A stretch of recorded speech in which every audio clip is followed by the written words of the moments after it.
తండ్రి కుమార పరిశుద్ధాత్మకు మహిమ కలుగునుగాక. ఈనాటి జీవవాక్యం. ప్రభువు మన తరపున వాదించి భక్తిహీనులైన నరుల నుండి మనలను కాపాడును. కీర్తన 43 వచనము 1. ప్రియమైన సహోదరి సహోదరులారా, దేవునిచే ప్రేమించబడుతున్న దేవుని బిడ్డలారా, త్రిత్వేక దేవుడు మేము తన కృపానుగ్రహాలతో నింపునుగాక. భక్తిహీనులనగా దేవుని అంగీకరించని వారు, దేవుణ్ణి తిరస్కరించువారు, ఆధ్యాత్మిక విలువలు లోపించిన వారు, మతానికి మత విధులకు విలువనివ్వని వారు, దేవుని కృపను తిరస్కరించువారు. వీరికి మంచితో సంస్కారంతో పని లేదు. దైవాజ్ఞలతో దేవుడన్న శక్తితో ఎలాంటి సంబంధం లేకుండా జీవిస్తారు. దేవుడున్నాడని దేవుణ్ణి గూర్చి చెప్పినా, మాట్లాడినా, బోధించిన దేవునికి సంబంధించిన విషయాలైన దైవరాజ్యం, దేవదూతలు, పునీతులు, పరలోక శక్తులు, గురువులు, కన్యాస్త్రీలు, మతాధికారులు, దైవభక్తులనిన వీరికి మహాకోపం, చేదరింపు.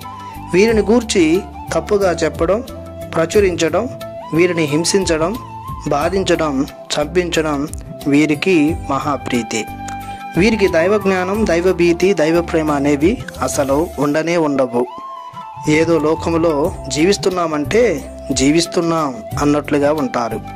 వారు దేవుణ్ణి ఆరాధించరు, వేరే వారిని ఆరాధించనివ్వరు. ఇలాంటి భక్తిహీనులైన నరుల నుండి దేవుడు నిత్యము కాపాడుతుంటాడు. వారి ముందు ఎలా మాట్లాడాలో, ఏమి మాట్లాడాలో ప్రభువే నేర్పిస్తాడు. తన ధైర్యంతో, శక్తితో, జ్ఞానంతో నింపుతాడు. తన రెక్కల క్రింద కాచి కాపాడుతాడు. అపోస్తల కార్యాలలో పేతురు, యోహానులను సభాసభ్యులు, ధర్మశాస్త్ర బోధకులు క్రీస్తును గూర్చి పోలించవద్దని మందలించినప్పుడు, హెచ్చరించినప్పుడు వారు భయపడలేదు, ఆందోళన చెందలేదు. మేము యేసు నామములో యేసును గూర్చి బోధిస్తామని కరాఖండిగా ఆత్మబలముతో, ఆత్మతోడుతో శపథం చేశారు. వారిని కాపాడిన రీతిన ప్రభు భక్తిహీనులైన నరుల నుండి మనలను కాపాడుతారు.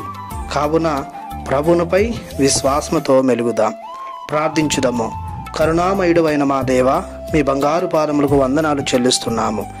మీ ప్రేమతో, కరుణతో మీపై ఆధారపడి మీకోసమే జీవిస్తున్న మమ్ములను దుస్తులైన భక్తిహీనులైన నరుల నుండి మమ్ము రక్షించమని బ్రతిమాలి ప్రార్థిస్తున్నాము తండ్రి. ఆమెన్. దేవుడు మిమ్ము దీవించునుగాక. ఆమెన్.